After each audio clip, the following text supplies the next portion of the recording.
Doctor Felipe Vega, siempre es un honor conversar con usted, poder compartir sus análisis, sus experiencias, su criterio tan acertado.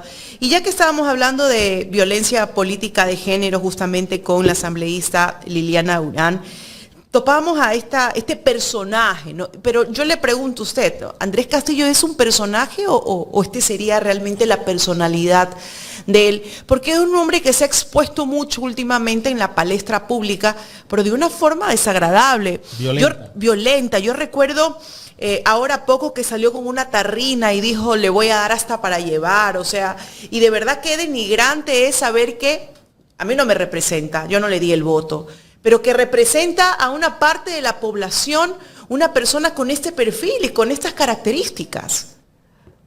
Carlita, buenos días y qué gusto estar con usted y con Jaime, por supuesto que sí. Yo creo que hoy vamos a hablar de algunos trastornos de la personalidad. El señor tiene un trastorno que se lo conoce como trastorno histriónico de la personalidad.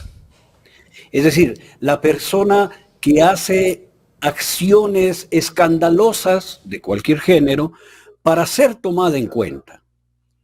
Histriónico es actor, viene de histrión en griego, que es actor de teatro. Entonces, el trastorno histriónico es de esas personas que hacen ay, me desmayo, me caigo, o que hablan con una rimbombancia, o que hacen acciones llamativas para que la gente se fije en ellos. Se fije. Esto es realmente catalogado en un Cantinflas podría ser, ¿no? No. Cantinflas es un cómico. Cantinflas es un cómico que sabía lo que hacía, ¿no? Esta es una persona que tiene una vida, digamos, común y corriente, pero que se toma la vida como si fuera una obra dramática en donde tiene que llamar la atención a los demás a través de estas acciones histriónicas. O sea, quiere ser tomado en cuenta, quiere ser el centro de atracción. Llamar la atención. Exactamente. ¿Qué significa eso? Que tiene una carencia de atención desde su más tierna infancia. El niño que hace una pataleta, pero estoy hablando como psicólogo, mi querida Carlita. No, es que yo me lo imagino de niño haziendo, o sea, y me encanta esa pedagogía. O sea, me encanta porque yo aprendo, doctor. O sea, entonces yo me transporto. Claro. Entonces, el niño que hace una pataleta de chiquito para llamar la atención de la madre que está en otra cosa y que no le toma en cuenta y que está en el teléfono, y cada vez hace pataletas más grandes, es que está llamando la atención, diciendo atiéndanme, párenme bola. Pero eso traducido a la vida cotidiana y traducido a la política es un trastorno de la personalidad. Pero usted no cree que la bancada de ADN encontró en él un distractor, ¿no? Porque también lo usan como elemento distractor y bueno, él luego sale con todos estos ademanes, ¿no? Y estas burlas y distrae la atención de lo que realmente se tiene que discutir en un pleno de la asamblea, en un debate serio con respecto a las normativas que envíen. Entonces, yo me doy cuenta que también lo usan y por eso lo aplauden y lo mantienen ahí, ¿no? Con ese histrionismo. Por supuesto, Carla, mire, si estamos en una reunión y alguien dice, ¡ay, me da un infarto! Y se tira al suelo en una acción histriónica, toda la fiesta se vira a atenderle. Este es un sistema de manipulación que les funciona. Tan les funciona que he visto una encuesta, y lo que voy a decir es muy llamativo. Una encuesta sobre, le preguntan, ¿usted a qué asambleístas conoce o ubica? Y la mayoría ubica solo a dos. Al presidente de la Asamblea, al señor Olsen, y al señor Castillo. Es decir, su acción histriónica, su personalidad histriónica, llama la atención y concita la atención de la ciudadanía y queda en la mente de la ciudadanía, de un número importante de la ciudadanía. Con lo cual, demostraríamos que eso les importa al bloque de ADN para instalar su discurso, para instalar su narrativa, para instalar sus ataques, para instalar la impunidad con la que normalmente funcionan en la política. Esto, Carla y Jaime, es lo que se ha instalado en la política ecuatoriana. Ya no hay debate, ya no hay confrontación ideológica, no hay reflexión, no hay nada de eso. Lo único que hay es juegos histriónicos. Que en eso el señor Castillo es, no diré experto porque es torpe, ¿no? O sea, juzgando las acciones de él son acciones torpes. Histriónico, acciones histriónicas serían la que hizo el señor Churchill en un debate en el Parlamento británico, que es famoso, porque Churchill fumaba su cigarro en el Parlamento, y hacían apuestas los parlamentarios británicos de hasta dónde iba a durar la ceniza del cigarro sin caer. Y esto era una apuesta común. Churchill se dio cuenta de eso y en un debate que tenía con un opositor muy, muy fogoso que le iba a destrozar en el debate, fumó y la ceniza no caía. Y todo el Parlamento se fijó en el tamaño de la ceniza de Churchill. Esto está en la historia de la vida de él, en la biografía. Y no caía, y no caía, y no caía, y a nadie le importó lo que decía el contendor, sino este acto histriónico de Churchill. Cuando acabó el debate, Churchill hizo caer la ceniza y adentro había metido un alambre que la sostenía. Ese recurso histriónico es un recurso inteligente. Las groserías que dice este señor, este movimiento estereotipado, no son recursos inteligentes, son recursos bastante pobres para una personalidad histriónica pobre. Esto es lo que yo pudiera decir. Eso le permite, según él cree, agredir, insultar, justificarse. La justificación que dio luego de haber agredido a Liliana Durán, haciendo uso de una frase de don Asad Bucarán mal traída y mal aplicada, es una cosa sin sentido que cae por sí sola. Y yo diría que hasta ahí de este señor, porque no merece más, hay trastornos mentales que hay que tocarlos así y dejarlos al lado nomás, ¿no? Pero hay otros que sí son graves. Y si me permiten, Jaime y Carla, creo que lo que primero evaluamos los psicólogos en una consulta es el sentido de realidad que tiene la persona con la que estamos hablando. Si está alterado el sentido de realidad, hay una alerta gigantesca para el psicólogo o la psicóloga. Y eso me ratificará cualquier profesional que nos esté escuchando y viendo. Eso significa que hay trastornos psicóticos. Quien no tiene una noción clara, un sentido claro de la realidad, es un psicótico, tiene un rasgo psicótico. Y resulta que el señor presidente de este país tiene una falta de sentido de realidad, pero clamorosa. Me voy a referir a dos entrevistas que le han hecho. Entrevista número 1, que el periodista Vela le reclama con mucha firmeza, ¿no? Es cuando dice que está en contra de los servicios médicos del Ecuador, ¿no? De los servicios médicos públicos. Entonces dice que es inadmisible que en este país, dice el señor Noboa, en los servicios de emergencia, en los hospitales, se dé prioridad a los delincuentes y no se atienda a personas sanas de 20 años. A ver, Fabricio Vela dice, oiga, pero yo no entiendo esto que está diciendo, porque es una pérdida de sentido de la realidad. ¿Dónde está la realidad? Ninguna persona sana de 20 años va a un servicio de emergencia en ningún hospital. Porque está sana, pues señor presidente, está sana. Y es joven, no requiere, si está sana, ninguna intervención médica. Peor de emergencia, ¿no? Y segundo, en un servicio de emergencia no le preguntan, ¿usted es periodista o es delincuente? Ah, es delincuente, entonces no le atiendo. Bien, señor Noboa. Causa en el chiste. mundo, causa chiste, porque es sí, una pérdida del sentido de realidad, ¿no es cierto? No lo dice por pero hay ignorante, gente que aplaude eso, ¿ah? Claro, porque la gente también está perdiendo el sentido de realidad por contagio y por inducción.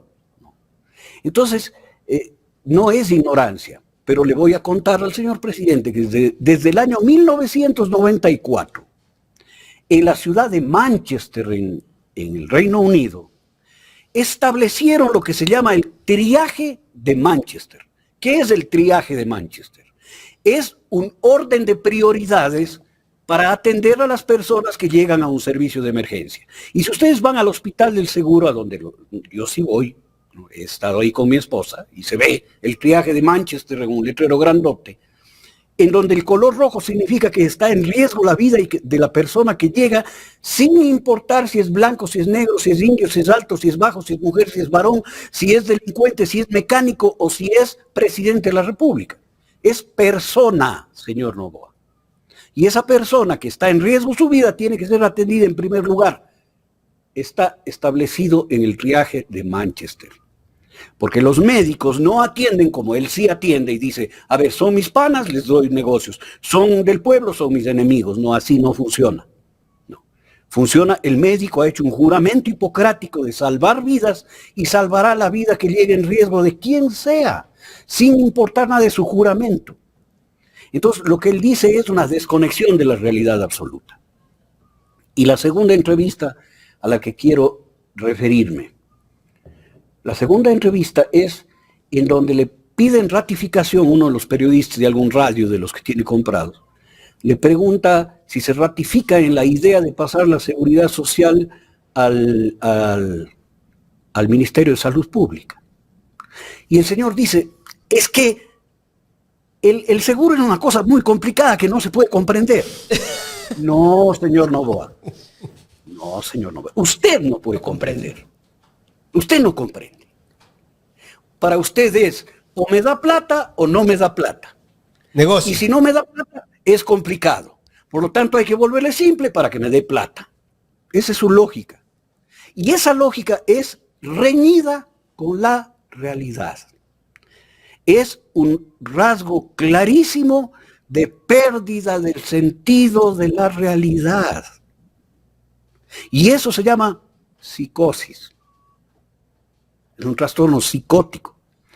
Porque que el presidente de la República diga que no puede comprender el sistema de prestaciones médicas en el seguro general que tenemos, es que no entiende nada, pues. Es que está lejos de la realidad. No. Miren en estas dos entrevistas cómo se puede trasuntar, dejar ver la realidad de la persona que resuelve sobre la realidad de 19 millones de ecuatorianos y ecuatorianas. Este es el problema. Este es el problema. Que tenemos una persona que no tiene sentido de realidad resolviendo sobre la realidad de 19 millones de personas. Esto es el peor destino que puede tener un país, que puede tener un pueblo, que puede tener la gente. Porque lo que él resuelva no contempla la realidad. Y al no contemplar la realidad, hace estupideces como la consulta. Como querer poner una base militar en Galápagos diciendo que eso va a traer seguridad. ¿Y si te asaltan en el Cristo del Consuelo? ¿Qué hace la base militar en Baltra? Para darte seguridad.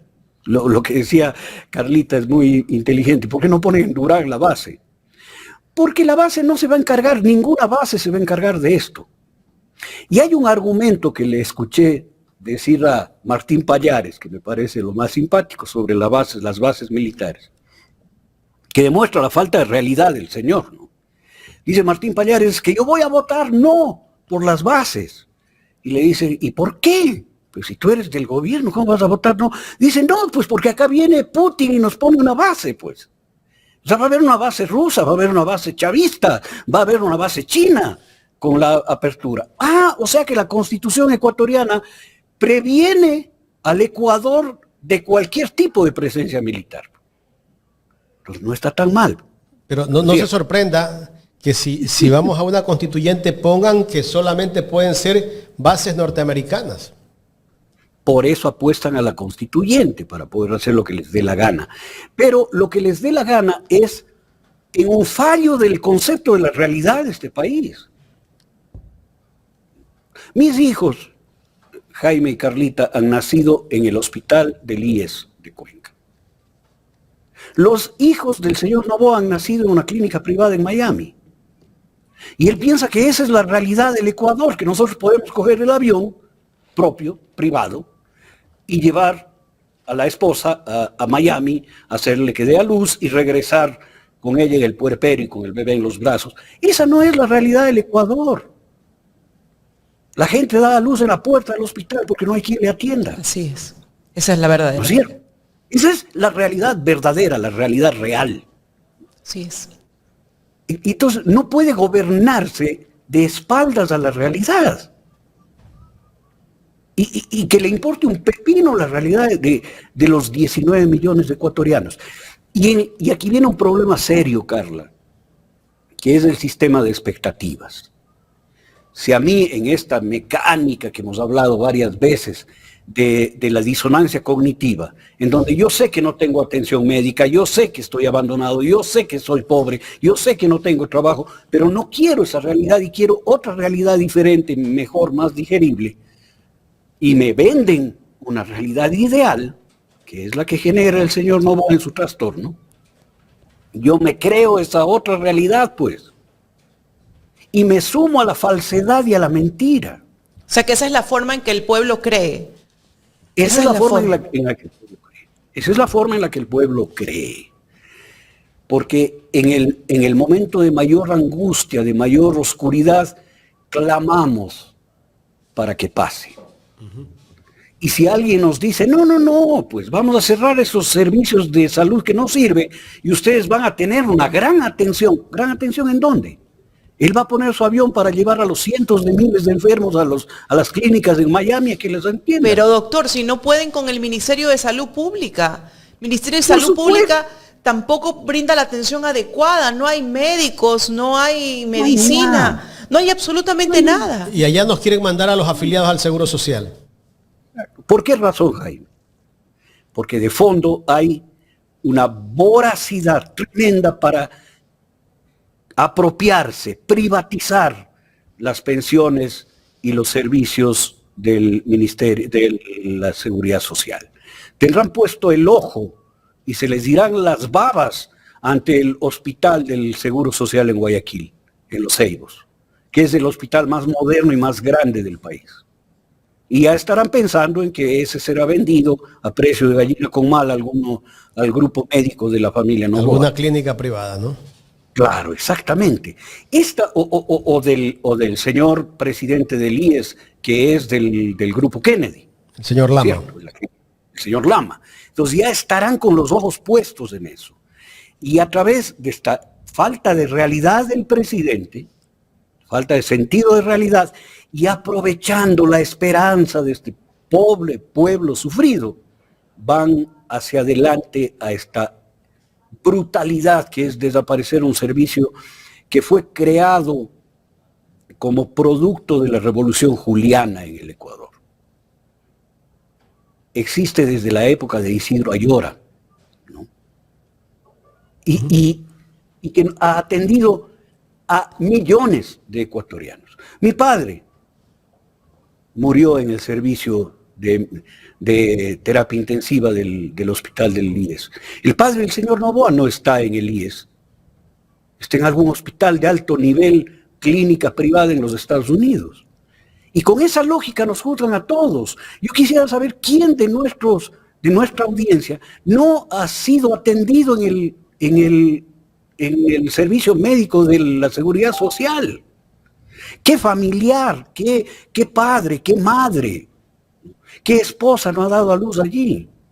Y eso quieren borrarlo así. De un plumazo. De un plumazo.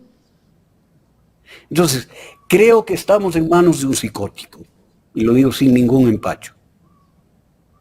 Y un psicótico que a través de las asesorías, de la intervención de servicios de inteligencia extranjeros, está gobernando este país tal como le ordena. Y con la intención brutal de esta oligarquía inmisericordia del Ecuador, de llevarse todo lo que puedan de este país. Así que este momento estamos en un punto en el que decimos no o decimos no. Porque si me quieren robar la casa, dejarme en la calle, llevarse todo lo mío y además pegarme, yo lo único que me queda es decir, no lo hagan, no, pegarse. Pero Felipe, lo que acaban de hacer hace poco con esa ley de venta de cartera de la Seguridad Social, pues la gente aplaudió, mucha gente aplaudió esto. Lamentablemente hay gente que come cuento de lo que dicen ciertos medios de comunicación y las piezas comunicacionales que lanza el gobierno en redes sociales. Imagínese usted, de esa gente que ha aplaudido esta decisión, que se apruebe esta ley, resulta que algunos tienen créditos hipotecarios. El Seguro Social por lo menos te espera hasta años cuando estás sin trabajo. Está mandándote siempre mensajes, cartas que tienes que ponerte al día y todo. Pero usted, imagínese que esa cartera se la vendan a un banco privado. ¿Cuánto tiempo le va a dar ese banco privado para que usted le devuelva la casa o le desocupe la casa? No más de 6 meses. No. Mira, eso es, primero, la cartera del BIES es una cartera absolutamente segura. Tiene garantía en caso de que la persona fallezca. Tiene el ingreso mensual del cual están pignorados los pagos. Esta no es la cartera de una cooperativa cualquiera. No. Es una cartera hipersegura. No es una cartera en riesgo, que es las que suelen venderse. Pero vendieron con ese propósito de que tiene riesgo, ¿verdad? Claro, y realmente no tiene riesgo. Es la cartera más segura que existe en el Ecuador. O sea, es el negocio para el privado.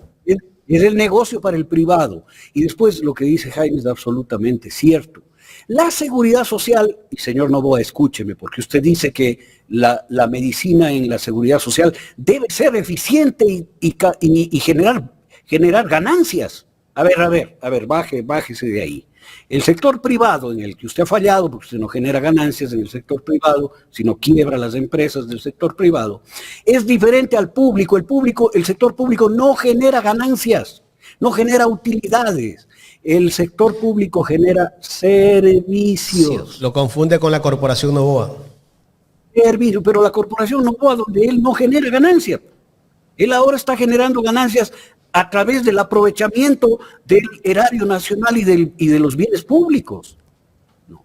A través de la apropiación de la riqueza nacional, no porque está generando con trabajo, con empeño, con iniciativa, no.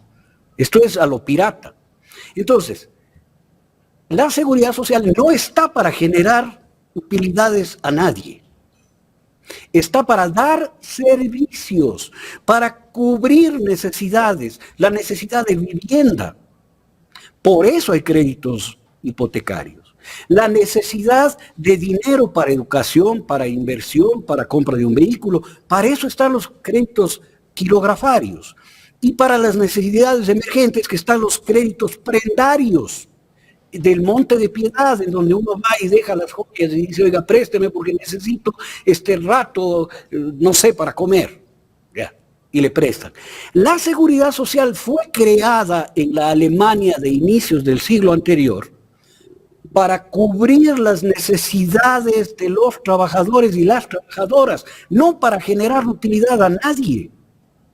Ahí es un sistema solidario donde el que más tiene aporta más, para que el que menos tiene tenga los mismos servicios. ¿No es cierto?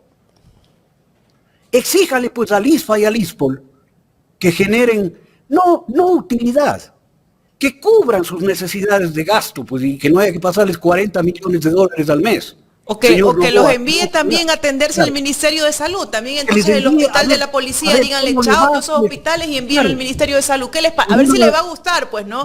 A los miembros de las fuerzas del orden. ISFA e ISPOL en las mismas condiciones del IES, pues. ¿No? Meta mano a los fondos previsionales y a la cartera del ISFA y el ISPOL a ver si le dejan, pues. A ver si no le cortan las uñas y le dan un patazo en el 4 letras y le mandan a Miami al día siguiente. Porque aquí lo que manda es la fuerza, pues, Carla y Jaime. Aquí ya no hay que andar con estas cosas irreales. O sea, claro, como tiene comprado a la dirigencia de los jubilados, que quiénes diablos serán los señores, ¿no? Entonces, todo lo que él dice, estos dirigentes venales, corruptos, lo único que hace es decirle, sí, señor presidente. En una institución que no es del Estado, él mismo no sabe explicar en su entrevista. Y dice, es que es privada, pero es pública. No sea pendejo, hombre. El Estado ecuatoriano tiene que estar porque es uno de los grandes aportantes a la seguridad social, porque tiene el mayor número de afiliados a la seguridad social en su ámbito. Pero es una institución de los afiliados y de los jubilados. ¿Qué hace la Presidencia de la República ahí? ¿Qué hace? Debería mandar también a administrar un delegado del presidente el Banco del Litoral, pues. ¿No? O sea, estas son las cosas que hay que pensar. No hay representante del presidente en el ISFA, ni en el ISPOL. Ahí sí no entran. Ahí sí son solo los militares y solo los policías. Que hay que tener armas en este país para ser tomado en cuenta. Estas cosas hay que cambiar, Jaime y Carla. Estas lógicas perversas en el Ecuador tienen que cambiarse ya. Que todo el mundo lo sabe. Todo el mundo lo sabe, pero se queda callado. Se queda callado. Han metido la mano. Y algunos los compran para que se callen, ¿no? Por supuesto que los compran para que se callen. Mire, justamente ayer veía yo un reportaje que le hacían muchos medios al presidente de la República. En esa entrevista que dio ayer en la radio de él, porque creo que esa Radio Centro es radio de él, ¿no?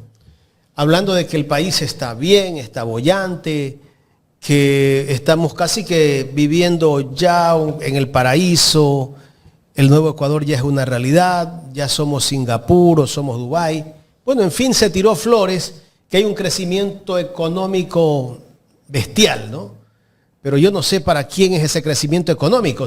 Seguramente es para el 2 o 3% de la población de este país que le va bien porque ellos exportan y eso les genera recursos para ciertos empresarios. Pero después veo el portal Primicias que saca este titular, una nota que me llamó mucho la atención y que incluso hoy la hemos analizado aquí en este espacio al inicio del programa. Casi la mitad de los ecuatorianos redujo el consumo debido a mayores precios de los alimentos.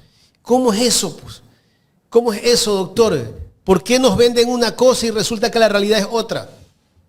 Jaime, por lo que empezamos hablando, el señor no tiene el menor sentido de la realidad. Y lo más grave no es que no tenga, porque su entorno pudiera hacerle ver la realidad, sino que le importa un carajo la realidad. No tiene ninguna sensibilidad humana ante la realidad, porque él ha sido criado en una burbuja en donde le importa un pepino el sufrimiento ajeno. Solo le importa a él. Él y él. Nada más que él. Entonces, pero lo más triste es la disonancia cognitiva del pueblo ecuatoriano, a lo que usted se refería, doctor. Claro, porque el pueblo ecuatoriano, es que esto es natural. A mí no me asusta el hecho de que haya disonancia cognitiva, porque nadie quiere, dice Freud, que hay un rechazo al sufrimiento y una pulsión por el bienestar, ¿no? Que se llama el sentido del placer. Buscamos bienestar, buscamos evadir la triste y cruda realidad. El problema está que hay sectores políticos que se aprovechan de esa condición humana para manipularla. Este es el grave problema. El uso y manipulación de la disonancia cognitiva. La disonancia cognitiva existe. Es un efecto natural de todas las personas y de todos los seres, porque el gatito, el perrito que es maltratado, busca evadirse del maltrato. Pero claro, él no llega a las elaboraciones conscientes que llegamos nosotros. Y en nuestras elaboraciones conscientes, es decir, sí, el Señor me va a llevar a una mejor vida. No ha funcionado así la humanidad durante miles de años. O sea, mantente en la pobreza, que cuando te mueras vas a ir al paraíso. O sea, la disonancia cognitiva existe, es una condición natural, connatural al ser humano. El problema está en el uso miserable de ello para mantenerla en la pobreza, marginación, sufrimiento, dolor, muerte, penuria a la gente. Hay que dar el salto, Carla.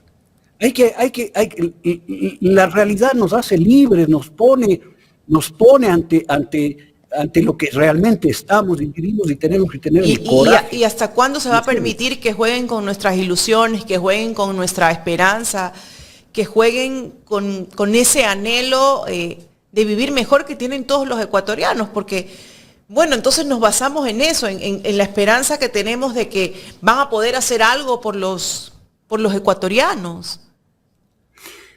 Hasta que superemos el prejuicio brutal que nos han puesto sobre Rafael Correa, el correísmo, la Revolución Ciudadana, Luisa González y toda la gente de la RC. Porque ese es, y de la izquierda, es la identificación de los malos son ellos. Entonces, no les hagas caso, porque si les haces caso a ellos, te va a ir mal. Hazme caso a mí y yo te voy a regalar, te voy a hacer participar en un sorteo de un vehículo eléctrico chino. No. Te voy a dar un tractorcito que consume poco diésel.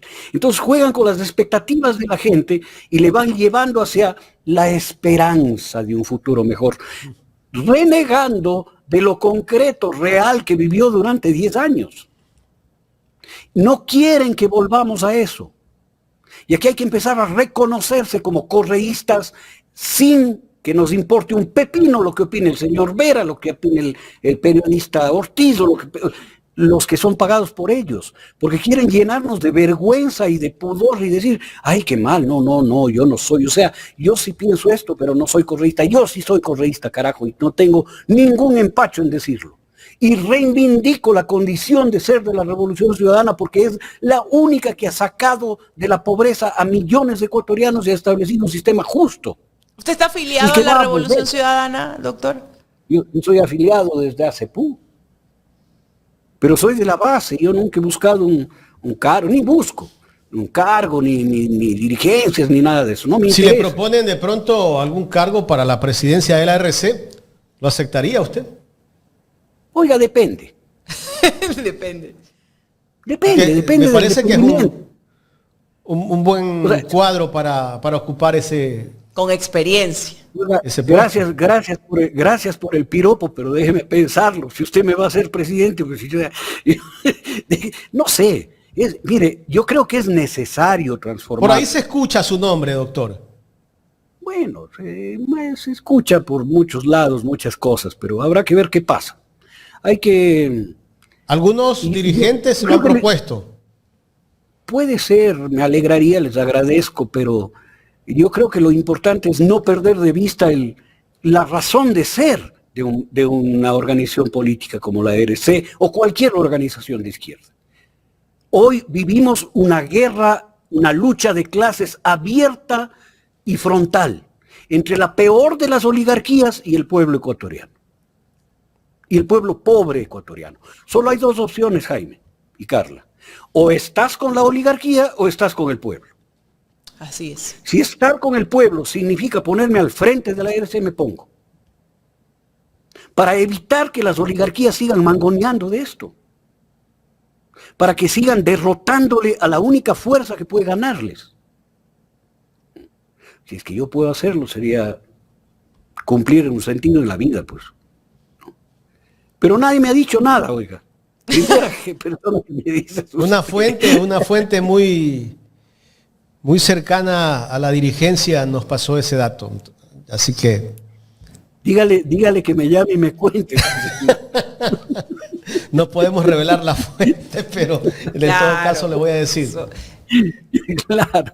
No, pero en términos generales, doctor, yo creo que, bueno, pues la Revolución Ciudadana necesita personas con un horizonte bastante claro y con la experiencia, porque es un monstruo, ¿no? Un monstruo que usa todo el aparataje mediático, gubernamental, para atacar.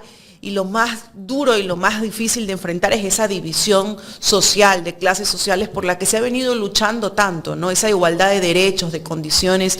Y yo creo que ese es el punto más débil que tenemos los ecuatorianos ahora, ¿no? El habernos dejado dividir y recomponer una sociedad, volverla a unir, recomponer ese tejido social.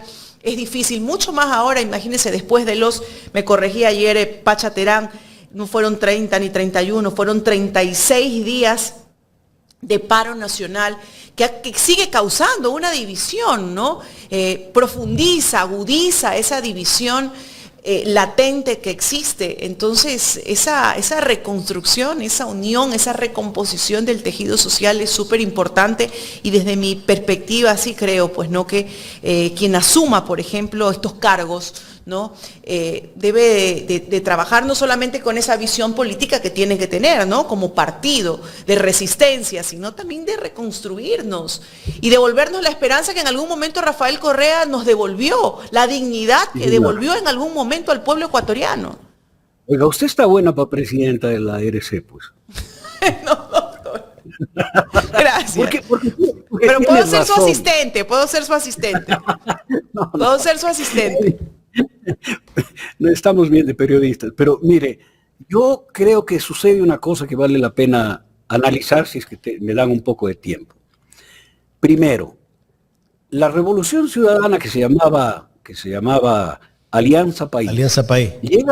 llega al poder por elección con una sola persona, Rafael Correa. No llega ni siquiera con congresistas, porque no presentaron candidatos, nada. Solo ganó presidente y vicepresidente, nada más. Pero el vicepresidente siempre estuvo pintado, llegó una persona que fue Rafael Correa Delgado. Y desde la presidencia construyó la organización de toda esa fuerza política del pueblo ecuatoriano. Se construyó desde el poder y desde la administración. Cuando Rafael Correa deja el poder y viene la traición de Lenín Moreno, se cae la estructura política, porque se cae la administración pública. La pregunta es, ¿los partidos y la política deben ejercerse desde la administración o desde la sociedad? Desde la sociedad. Rafael Correa hizo lo que debía hacer, lo que podía hacer, y lo hizo estupendamente bien. Pero después no hubo la capacidad de la organización política de construir desde la base. ¿Cuánta base tiene la Revolución Ciudadana hoy?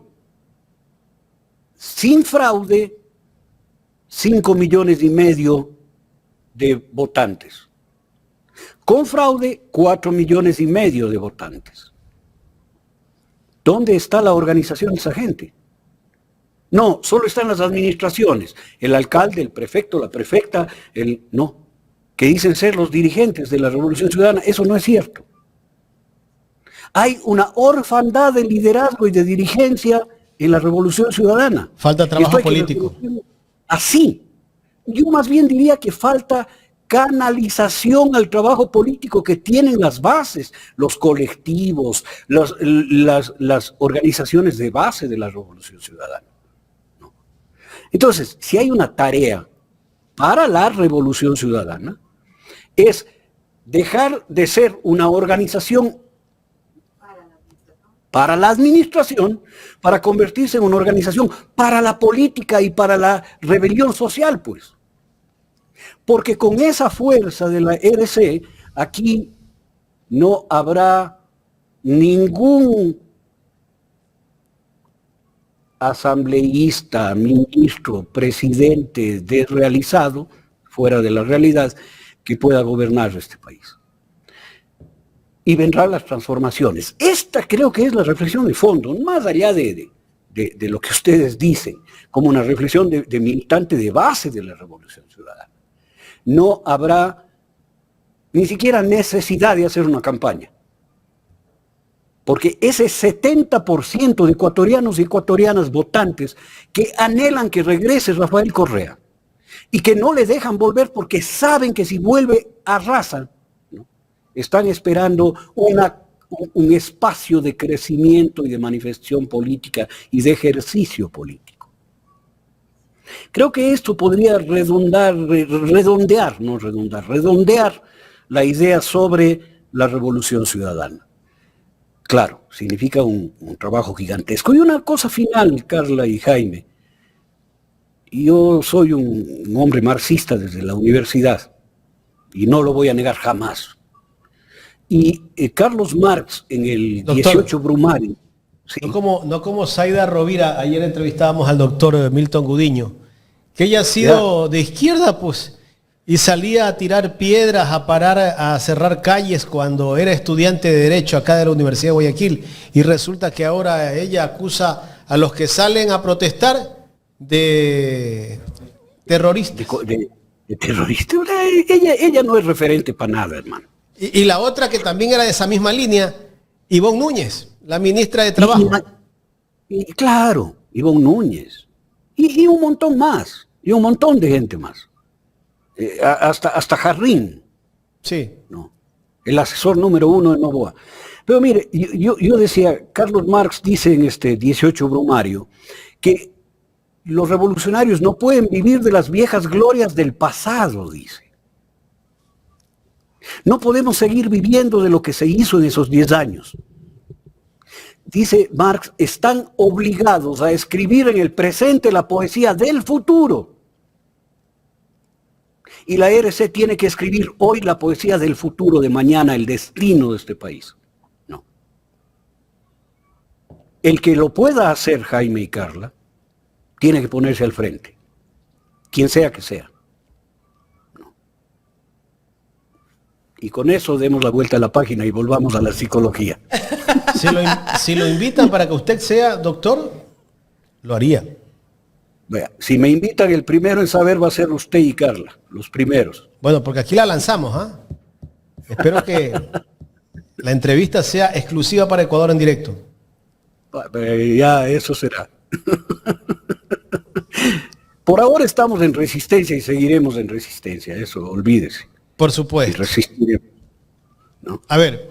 Bueno, algo sobre geopolítica íbamos a hablar. Sí, no sé si sí, cabe. sería interesante hablar de lo que está pasando en Argentina, que nos sorprende porque nosotros pensábamos que iba a ganar la izquierda en Argentina, pero resulta que Milei viró, no sé si viró la página o viró los votos, pero en todo caso terminó ganando el partido de Milei el domingo pasado.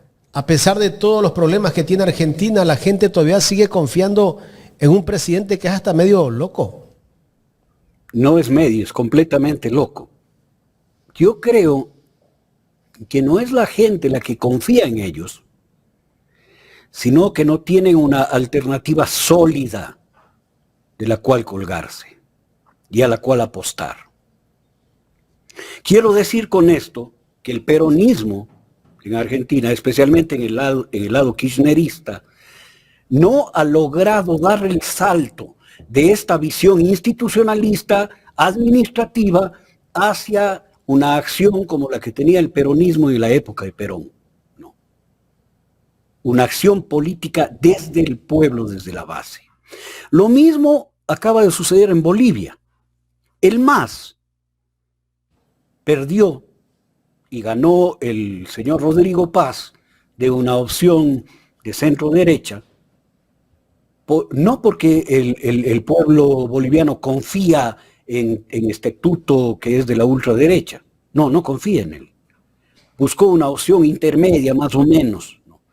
Pero es un llamado de atención a la falta de imbricación política real del MAS con la gente. Y lo mismo puede estar pasando acá, Jaime. No hay un triunfo rotundo y definitivo de la Revolución Ciudadana porque la gente todavía no encuentra la respuesta popular organizativa que les refleje, sino una cuestión más bien administrativa en donde los alcaldes y prefectos se hacen al lado del paro, por ejemplo, y equiparan la fuerza brutal y asesinan a las Fuerzas Armadas y la policía con la resistencia de la gente y dices que todos deben bajar las armas. ¿Qué armas? Estas fallas, Jaime, son las que se expresan en Argentina y son las que se expresan en Bolivia y son las que lamentablemente también se expresan en el Ecuador. Por eso es necesario hacer una mirada global y conjunta sobre esto.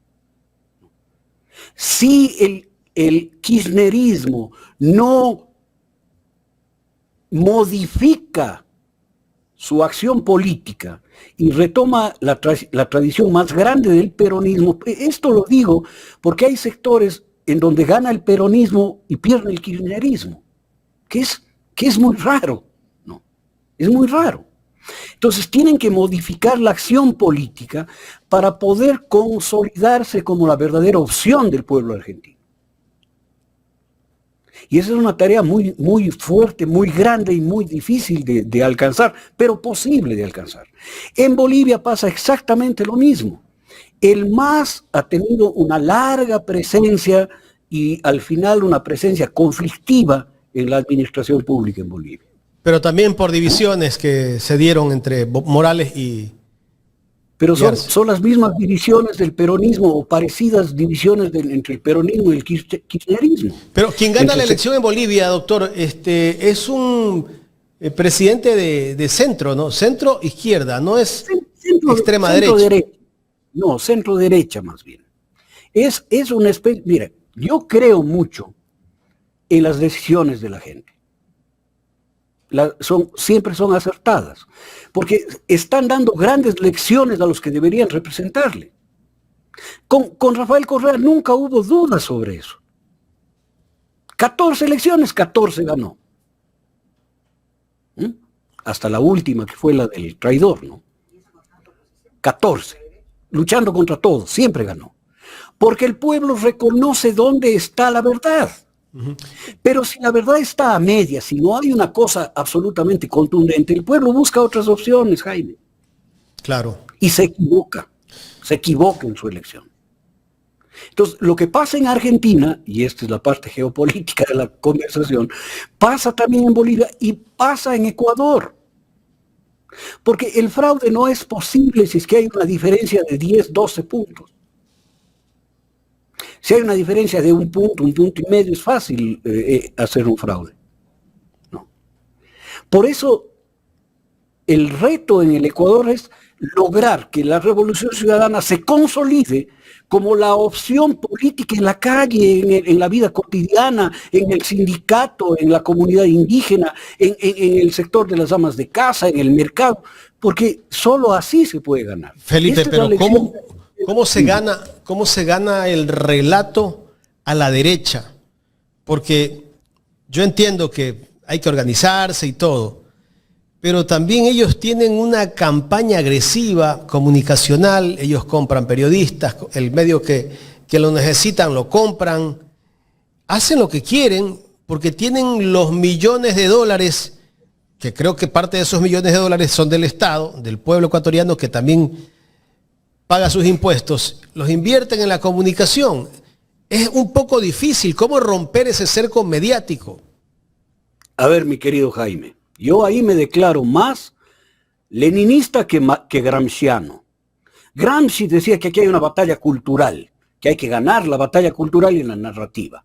No, aquí hay condiciones objetivas que hacen que el pueblo vaya por el lado A o por el lado B.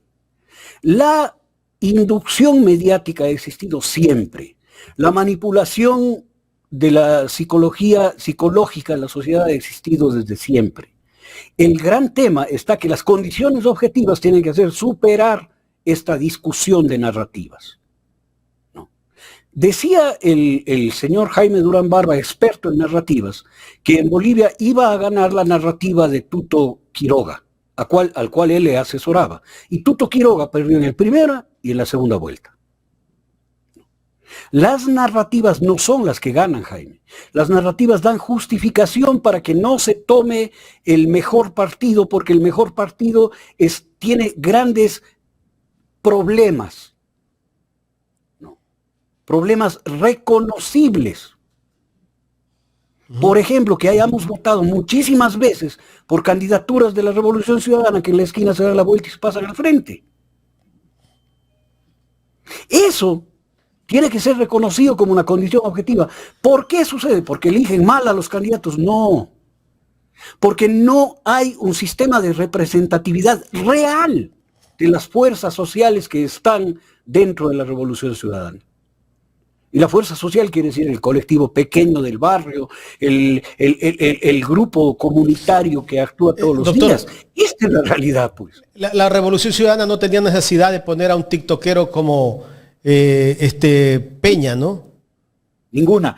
Y eso a la gente, al votante, en lugar de decir, ay, sí, qué malo el Peña, dice, oye, pero qué mal está esto.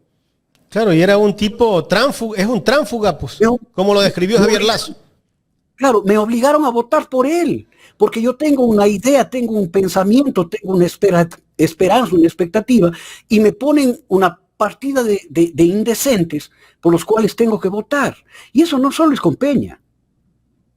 Hay autoridades locales por las que se votó, se peleó, se luchó, y a la primera de bastos dan la espalda, pues, Jaime. Y la persona de la Revolución Ciudadana que tiene convicción, que tiene esperanza, que tiene fuerza, que tiene militancia, dice, pero ¿yo qué hago aquí? Si hay militancia que en realidad cumpla esos requisitos para que a futuro no se vayan a otro partido político, sí hay. Pero por supuesto, aquí hay una militancia de millones de personas, ¿no? Millones de personas que en la esperanza de que vuelva Rafael Correa, ¿no?, se han mantenido contra toda adversidad, contra toda persecución, contra todo golpe y contra toda frustración, Jaime. Contra toda frustración se mantienen, haciendo ellos mismos la campaña, sin recursos, por amor a la esperanza de que este país regrese al camino del desarrollo, de la justicia, del fin de la pobreza, de la educación, del crecimiento, de la dignidad. ¿No? Esto es la realidad de este país. Pero esa gente dice, oye, ¿y qué voy a hacer yo? ¿Por quién voy a votar? ¿Otra vez por otro Peña? Porque no es uno, son muchos. ¿No? Claro, sostengo a la Revolución Ciudadana, yo soy de la Revolución Ciudadana, pero ya no confío mucho en los procesos electorales. Eso está pasando en Bolivia, eso está pasando en Argentina, y eso nos pasa a nosotros. Creo que hay que mirar con muchísima atención este tema, porque si no lo hacemos ahora, puede ser que este amor profundo por la justicia se deteriore un poco más, ¿no? Se deteriore un poco más. Si no actuamos ahora, mi querido Jaime, se nos puede pasar el tren de la historia. Y ¿es ahora o es ahora?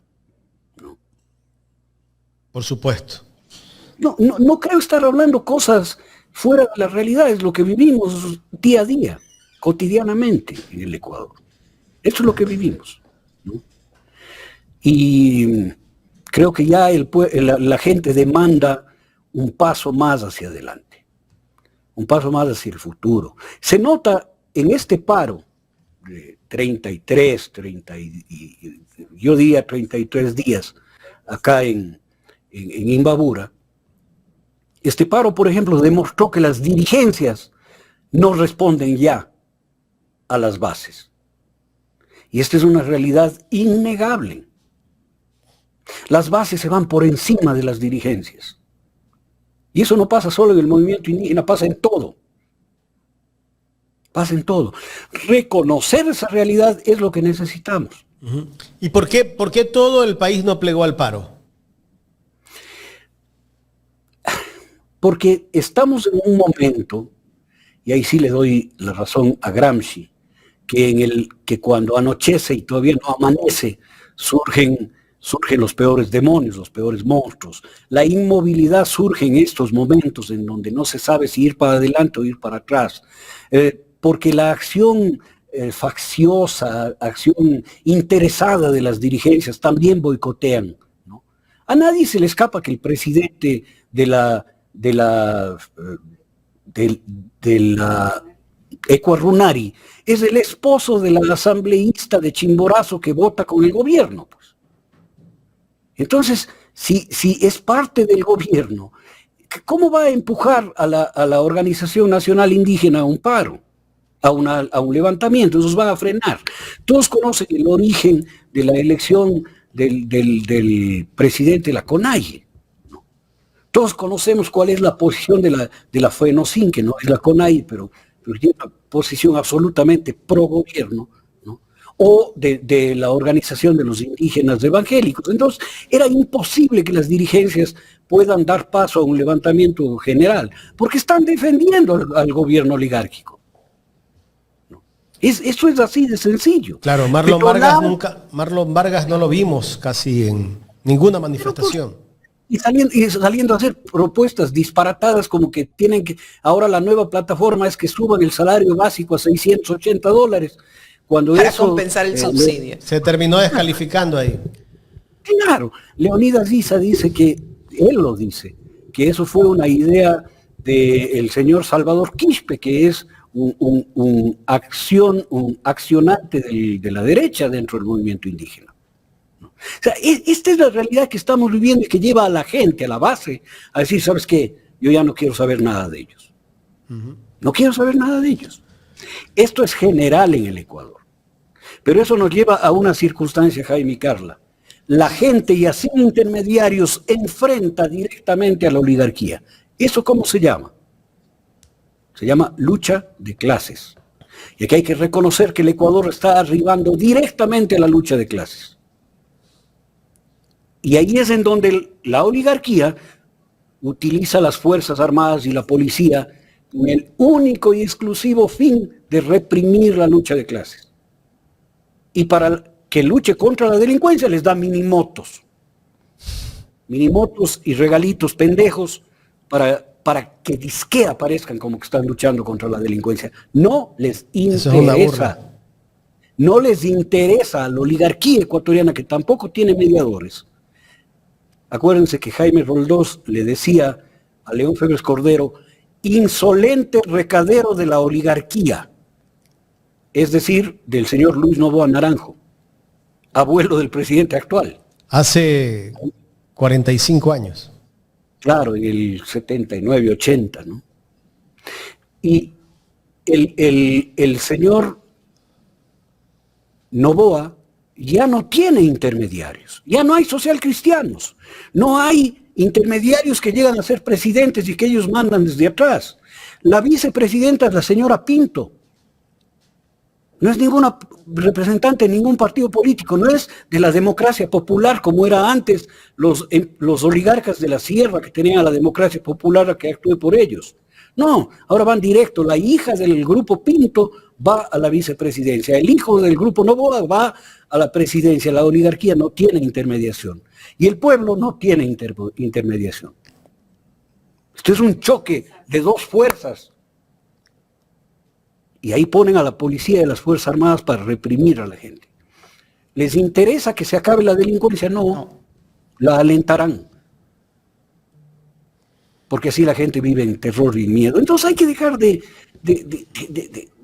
dar justificaciones absurdas. Es que no tienen equipamiento. Tienen equipamiento para la misión que les han dado. Vimos en Imbabura las tanquetas, los equipos, las bombas, los sistemas de inteligencia, de bloqueo de teléfonos celulares, de generación de apagones que tienen. Los drones que volaban acá. O sea, tienen para la represión todo el equipamiento del mundo. Pero para la lucha contra la delincuencia, minimotos. Claro. Y las armas viejas que iban a destruir, que yo he destruido varias veces armas. ¿Y saben lo que hay ahí? Escopetas artesanales, pistolas, revólveres artesanales,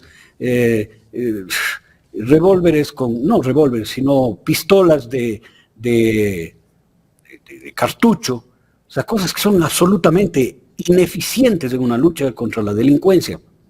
Y eso les van a dar. Eso no les van a dar, les están dando. Entonces, no les interesa luchar contra la delincuencia, les interesa alentar la delincuencia, sentarse en una sala con Fito, 2 ministros con Fito. Eso les interesa. Les interesa que hayan bombazos, como los de Guayaquil, ahí está el Porsche. Sospechosos. Claro, sospechosísimos. Les interesa que hayan atentados, les interesa que hayan asesinatos, les interesa que hayan secuestros, para que este pueblo que es su enemigo, ya convénzase de esto, usted es enemigo de ellos, sea derrotado. Doctor, desde el primer día que sabíamos ya que Daniel Noboa iba a asumir nuevamente la presidencia, usted dijo, solamente nos queda declararnos en resistencia. Es lo que Así fue aquí. Es lo que nos queda. Y el día de ayer, Pacha Terán nos dijo, nosotros vamos a seguir en resistencia.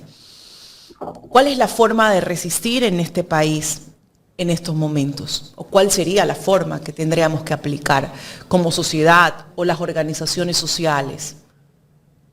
Lo primero, reconocernos como lo que somos, Carla. Somos mestizos. Tenemos abuelas indígenas, todos, todas. O abuelos africanos, todos, todas. O los dos. Primero, reconocernos como lo que somos para no considerar a nuestros enemigos, a los que son nuestros parientes, nuestros primos, nuestros hermanos. Número 1. Número 2, reconocer que los únicos que tienen el capital, que tienen el poder económico en el Ecuador, son los dueños de los medios de producción. Si yo tengo un camioncito, no soy dueño del medio de producción, soy dueño de la herramienta de trabajo. El dueño del medio de producción es el que puede inferir y decidir el destino de todos los transportistas. Es el que tiene una empresa de transporte con 100 camiones. No el chofer que tiene su camioncito. Ese es un trabajador. Hay que reconocernos como lo que somos. Reconocernos primero que somos mestizos. Segundo, que somos trabajadores. Que nuestra fuerza de trabajo es utilizada por la oligarquía. Y tercero, reconocernos que nosotros hemos sido declarados por ellos sus enemigos. Ellos que envían sustancias controladas en cajas de banano, ellos que hacen negocios turbios y que lavan dinero, nos acusan de narcotraficantes. Ellos que envían sus ports a lugares que están vinculados con explosiones en la bahía, nos acusan de terroristas. Ellos que tienen las concesiones mineras y que trafican con oro, nos acusan de mineros ilegales y de beneficiarnos de ese dinero. O sea, esto es lo que tenemos que darnos cuenta. Porque si no nos damos cuenta, como me decía mi papá, mijito, si no te das cuenta las buenas, te vas a dar cuenta las malas cuando te des contra el suelo. El Ecuador tiene que darse cuenta de estas cosas en serio. Y ahí empezar a resistirnos. Yo me resisto a darle la autorización a este señor para que haga una nueva constitución, porque la constitución que tenemos, esta, no es ni chavista, ni hecha por Rafael Correa. Esta es una constitución en la que participaron decenas de miles de organizaciones en el Ecuador y de personas para construirla. Y habían visiones claras sobre eso. No es, yo les diré qué quiero poner cuando gane. ¿Qué es eso? ¿Qué es eso? O sea, casémonos. Ya, muy bien, ¿dónde vamos a vivir? Primero nos casamos y después te digo. ¿Cómo es eso? O sea, barájamela suave. ¿Qué estás? Hay que darse cuenta de ese tipo de cosas y resistirnos. Ustedes me han hecho dar un discurso político hoy día, ¿verdad? No, se trata de poder hacer ese análisis y esa reflexión, ¿no? Estamos viviendo momentos muy difíciles y la reflexión cabe justamente cuando vamos a ingresar nuevamente en ese proceso que debería ser democrático y transparente. Es una elección fundamental la que vamos a hacer, no es cualquier tipo de elección. Estamos hablando de la garantía de los derechos constitucionales que tenemos, de que nos quieren despojar de esos derechos y de esa lucha que se viene dando a través de los años por el respeto, por la soberanía del país. Y yo creo que es importante poder analizar esto, doctor. Estamos en una encrucijada. Bueno, siempre hemos estado. Este Ecuador siempre ha estado en las encrucijadas estas. No hubiese habido la guerra de los 4 días en Quito, no hubiese habido la masacre del año 22, del 15 de noviembre en Guayaquil, no hubiera habido la represión de la casona universitaria en Guayaquil en el año 68 o 69. No hubiera habido nada de esto si no hubiésemos estado en la encrucijada. Lo que pasa es que luego de las gravísimas encrucijadas de la caída de Bucaram, de la caída de Maguad, de la caída de Lucio Gutiérrez, tuvimos 10 años de estabilidad. que le identifican como 10 años de infierno. No sean pendejos, vivimos en la mejor época del Ecuador. La mejor época. Esa. Seguridad. La mejor época histórica. Bienestar. ¿No? Educación. Claro, seguridad, bienestar, educación, desarrollo, ¿no? Orgullo nacional. Dignidad. Es que dignidad nacional. Esto había, ¿no? Entonces, pensamos que esa es la naturalidad de este país. Esa debe ser la naturalidad de este país. Lo que pasa es que nos regresaron al pasado, nos regresaron al peor de los pasados. La traición de Moreno es imperdonable. Yo creo que no tiene perdón de Dios. Porque la destrucción que él trajo es la que nos tiene como nos tiene. ¿Por qué se torció Moreno, Felipe? Yo creo que él siempre estuvo torcido. Lo que pasa es que supo encubrir muy bien su alma oscura, ¿no? Pero cuando tenía que dar un discurso en la época de Rafael Correa, él parecía el hombre más seguro dentro del proyecto político, ¿no? ¿Cómo puede haber, yo digo, en este mundo, ese tipo de personas que tienen doble cara, ¿no? Bueno, Judas era muy amado también de nuestro Señor, ¿no? Era muy amado y tenía mucha confianza. El problema no está en quién confía, sino en el traidor, pues. Así es. ¿No es cierto? Y no se Traidor puede es traidor en todo lado, ¿no? Traidor es traidor. Traidor es traidor. Y el mundo está lleno de estos ejemplos de traición, ¿no? Tengo una inquietud del economista Víctor Andrade, Felipe. Dice que le pregunte, frente a la situación política del país y latinoamericana, ¿la RC debe convertirse en partido o seguir como movimiento? ¿Cuál es su opinión, Felipe? A ver, yo tengo una opinión desde hace mucho tiempo sobre eso. La Revolución Ciudadana debe convertirse en la organización política del pueblo ecuatoriano, no en la expresión política de las administraciones públicas, sino en la organización política del pueblo ecuatoriano. Si esa organización, en el marco jurídico, debe convertirse en un partido, es secundario. Debe seguir como movimiento, es secundario. Pero lo importante es que debe catalizar la voluntad política de la gente. Si eso nos arriba a mantenerse a la Revolución Ciudadana como un movimiento, habría que fortalecerlo como tal, un movimiento de movimientos, un movimiento de colectivos, un movimiento de organizaciones de base.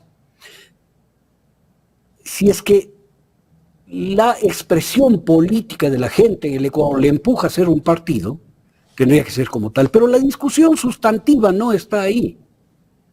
La calentura no está en las sábanas. La discusión sustantiva está en: ¿soy la expresión política de la gente y del pueblo ecuatoriano o soy una estructura grande que quiere mover la voluntad política del pueblo ecuatoriano? Esa es la disyuntiva. Creo que esa es la disyuntiva básica. Yo estoy porque la Revolución Ciudadana, como militante de base, sea la expresión política y con la democracia interna más fuerte posible de la voluntad política de la gente, del pueblo, de esta clase ahora insurgente y en conflicto, ¿no? Pero eso también tiene que ver con la necesidad que se tenga, como hablábamos al principio, doctor, de trabajar en el territorio, de hacer un trabajo mucho más profundo en el territorio. Por supuesto que sí. Pero la pregunta es, ¿cuál es el territorio el día de hoy, Carla? El territorio también está en el mundo virtual. Y la demostración es usted. Usted en el mundo de la virtualidad hace un trabajo gigantesco y tiene una pegada inmensa, más grande que la pegada de cualquier medio impreso, que va en físico al territorio y que llega a las manos de las personas. También hay un territorio virtual en el que se debate la política. Hay que estar en los dos. No. Como militante lo digo. Yo hago militancia en territorio real físico, he hecho siempre, con los afectados hipotecarios en España, con la plataforma de ecuatorianos contra las hipotecas en España, con las comunidades acá en la provincia en que vivo, con las organizaciones en donde vivía antes, con los grupos culturales, pero el ejercicio político más fuerte que he tenido nunca es el que hago hoy en los medios digitales. Entonces, hablar del territorio es también hablar de lo que hacemos, ¿no? Y capaz que la lucha también está aquí.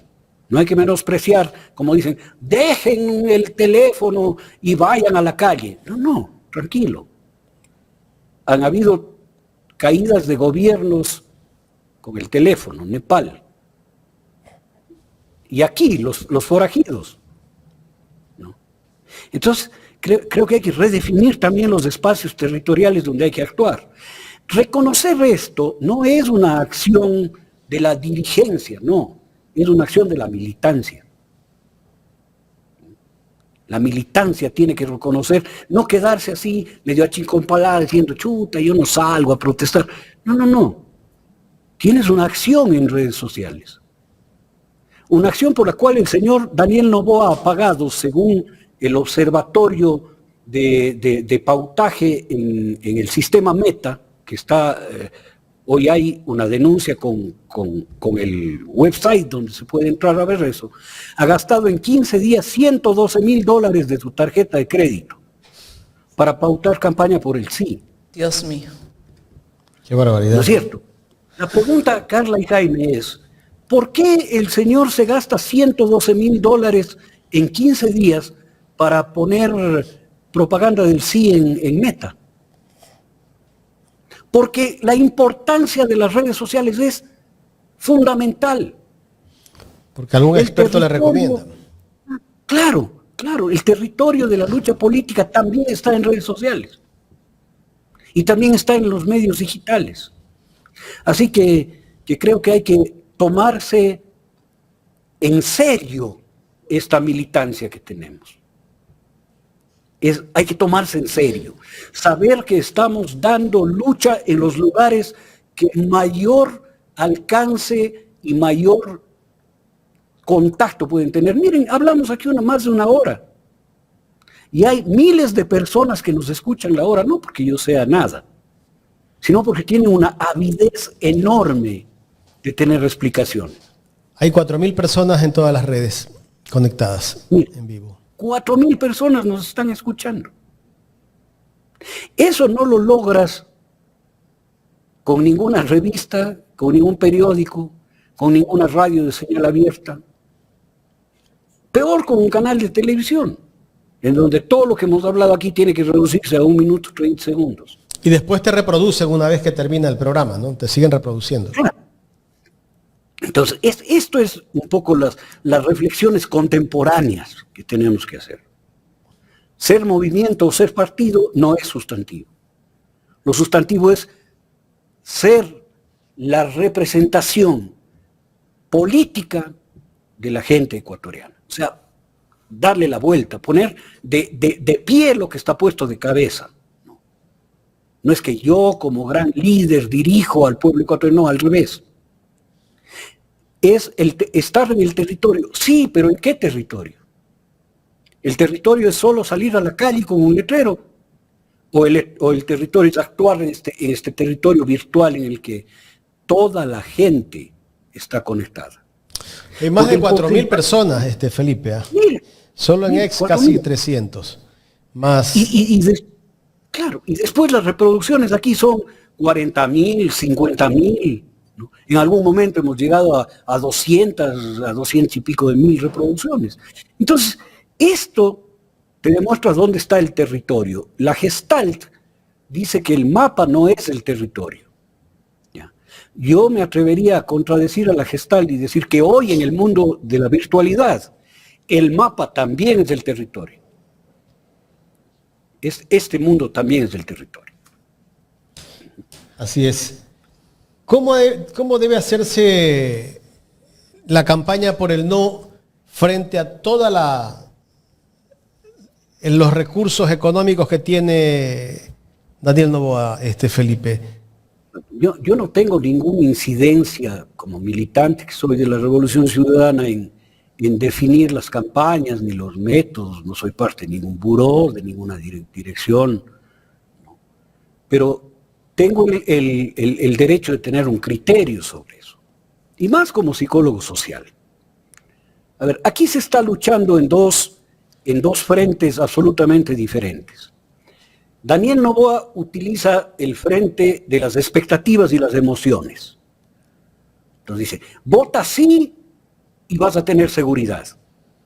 Lo mismo que decía con sube el IVA y vas a tener seguridad. Lo mismo que pon una base militar y vas a tener seguridad. Lo mismo. Haz donaciones a las Fuerzas Armadas y vas a tener seguridad. La expectativa de seguridad mueve más que la realidad. La expectativa de un mundo mejor mueve más que la realidad. Y esas son emociones, son sentimientos, son expectativas. Entonces ellos están en esa campaña. Del otro lado, la campaña del no solo tiene en su mano la conciencia. ¿No? Es decir, haz conciencia de que no vas a tener seguridad si es que votas sí. Eso en términos de comunicación política no es eficiente. Porque si yo apelo a la conciencia, me gana el que apela al sentimiento. ¿No es cierto? Vamos a beber hoy noche. Somos más emocionales, así es, somos mucho más emocionales. La gente va y yo le digo, oye, no, pero el trago hace daño, piensa en... Dicen, ¿sabes qué? Déjate cosas. Hoy día perdió Barcelona, vamos a beber. No. Claro. Es más fácil hacer comunicación política con emociones y con sentimientos. La pregunta es, ¿cómo hacer una campaña del no que sea tan eficiente como la del sí? ¿Qué recomendaría yo?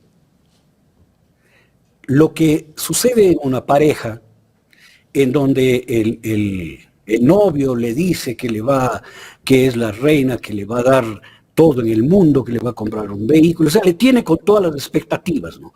Pero es un canalla que tiene 4 novias a la vez.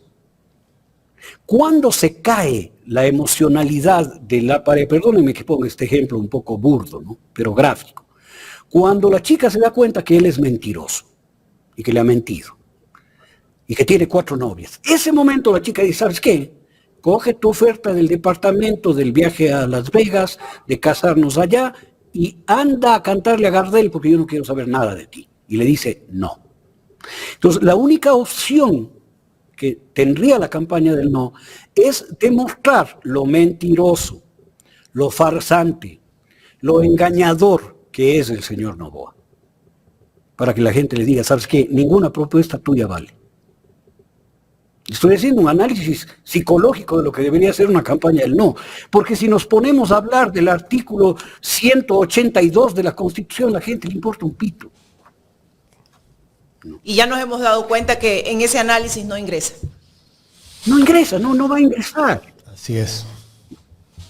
Que también hay que hacerlo, cierto, hay que hacerlo. Que también hay que apelar a la conciencia, cierto, hay que apelar a la conciencia, porque eso es acumulativo.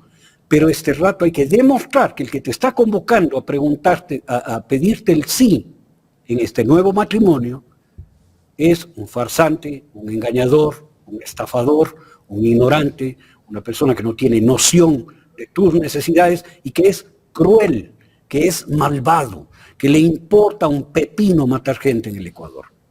Y que le importa un pepino la muerte de los enfermos renales. Y le importa un pepino la muerte de los neonatos. ¿No? Y de los niños, que pueden matar a 4 criaturas que jugaban fútbol y no pasar nada. Esto es lo que hay que demostrar en el Ecuador. Y el Ecuador va a decir que no. Porque a las personas así no se les da credibilidad y no se les dice sí. Sí, mi recomendación, ojalá alguien la tome, dígale a los dirigentes que andan hablando de mí que me paren bola en él. Que tome la recomendación, por supuesto que sí. Felipe, queremos agradecerle por el tiempo para este análisis, que creo que ha valido la pena hablar de estos temas coyunturales que necesita tener un conocimiento general la gente de lo que está pasando en este país, luego de esos 36 días de protestas que se dieron en nuestro país, y ver que esta vez salió una provincia, ¿no?, que tal vez muchos no esperaban, ¿no? La provincia de Imbabura, el pueblo de Otavalo, el pueblo de Cotacachi y otros pueblos más, que fueron los que resistieron, ¿no? Y que Sí, todavía señor. siguen en resistencia. Sí, fíjate, estamos entregando, me ha pedido Luisa que entregue la ayuda humanitaria que ella consiguió en Manabí. Me ha llegado esos kits alimentarios, estamos entregando. Fuimos a entregar ayer a los heridos de bala acá en las comunidades. Cuando entras a sus casas y miras las condiciones de pobreza en las que viven, les prometo que el alma se vuelve chiquita, ¿no? Y saber que ellos han sido declarados terroristas, enemigos que están perseguidos, heridos de bala, por el hecho de querer parar la condición de pobreza, marginalidad, abandono en el que viven. Lo único que hace es arrancarte lágrimas, ¿no? Pero ahí estamos y vamos a seguir. Y vamos a seguir. Ahora, finalmente, ya que trajeron esta cosa de la RC, debo aclarar que esto no es nominación directa de nadie. Tiene que haber una convención y esa convención tiene que elegir al nuevo presidente o nueva presidenta de la RC. Así que hay que Pero tener si claro alguien eso. propone a Felipe Vega, No. Pues a mí también me pueden proponer para el Premio Nobel de la Paz, pues, hermano, eso. Esa propuesta sí que no aceptaría, pues, al lado de Corina Machado, no aceptaría. pero hay un desacuerdo, ¿no?, en Noruega por el tema de este premio, No van a hacer la marcha de las antorchas, porque una gran cantidad de organizaciones activistas por la paz hacían una marcha de como 15,000 personas con antorchas la noche de la entrega del premio, y se negaron a hacer, diciendo que María Corina Machado no merece el premio. Así que Noruega resuelve no entregar el premio, ¿no?, pese al Comité del Nobel. Esto es muy interesante porque demuestra que la gente tiene conciencia y noción de las cosas y que ya no es posible comerles el cuento. Así, mis queridos, y con eso, pues, agradecerles por todo el tiempo que me dan ustedes. Y hoy día como que me han visto con otra cara, oiga, Carlita. No soy el amigo, compañero de Ecuador en Directo que hablamos, sino ya me ven como, oye, esta hay que sacar. ¿Qué pasó? No diga eso, doctor. No, para nada. Hoy ando sonriente, no sé por qué me dicen eso. Llegué tempranito en la mañana, ¿será que...? Es que estamos desde las 7 de la mañana aquí, pues. Va, está bien. Porque el alcalde estuvo a las 7:30, ¿no? Yo llegué 6:40. Yo llegué a las 7:03. 6:40. Qué buen trabajo el de ustedes, oiga. Oiga, pero ¿cómo no va a ser digno de orgullo en el Ecuador? Que gente que no tiene ingresos, que vive peleándole a la vida con otros trabajos, no, entregue su tiempo como entrega la gente que hace comunicación en los espacios digitales. Es maravilloso, es una muestra de lo que es este pueblo ecuatoriano.